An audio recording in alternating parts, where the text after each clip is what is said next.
నేటి రాజకీయాల్లో రాద్ధాంతం తప్ప సిద్ధాంతం లేదని మాజీ ఉపరాష్ట్రపతి వెంకయ్యనాయుడు అన్నారు. రాజకీయ నాయకులు నైతిక విలువలు పాటించాలన్నారు. శ్రీ కలిశెట్టి అప్పలనాయుడు గారిని వేదికపైకి రావాల్సిందిగా ఆహ్వానిస్తున్నాం. భీమిలి నియోజకవర్గ శాసనసభ్యులు శ్రీ గంటా శ్రీనివాసరావు గారు తెలుగు వారి కీర్తిని హిమోత్తుంగ శిఖరాగ్రమంత ఎత్తు తీసుకెళ్లిన అరుదైన ప్రజా నాయకుడు, అజాత శత్రువు శ్రీ వెంకయ్యనాయుడు గారు. ఒకటేమో యువత రాజకీయాలకు రావాలని నా కోరిక. సిద్ధాంతపర రాజకీయాలకు రండి. రాజకీయాల సిద్ధాంతం తగ్గిపోయి రాద్ధాంతం ఎక్కువైపోతా ఉంది. ఈరోజు చేస్తున్నాం. కొంతమంది రాజకీయ నాయకులు మాట్లాడుతున్న మాటలు, ప్రవర్తిస్తున్న తీరు చేస్తే సిగ్గుచోటు అనిపిస్తుంది. వీడు రాజకీయ నాయకులేనా అని. ముందు రోజు ఏం మాట్లాడతారో మరుసటి రోజు దానికి విరుద్ధంగా మాట్లాడతారు. వాళ్ళే నిన్న మాట్లాడే వాళ్ళు గుర్తుండవు.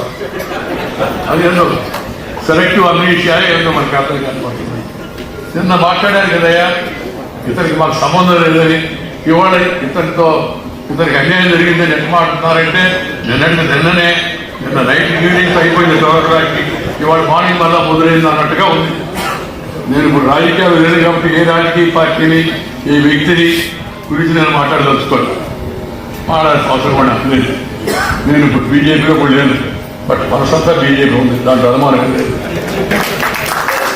సిద్ధాంతం వంట పట్టించుకున్న సిద్ధాంతం అలాంటిది, గొప్ప సిద్ధాంతం. కానీ మనం యువత రాజకీయాల్లోకి వచ్చి సిద్ధాంతపర రాజకీయాలు తీసుకోవాలి. దాంతోపాటు కష్టపడాలి. కష్టపడితే ఇష్టపడేది పనిని కష్టపడి చేస్తే నష్టపడేది లేదు.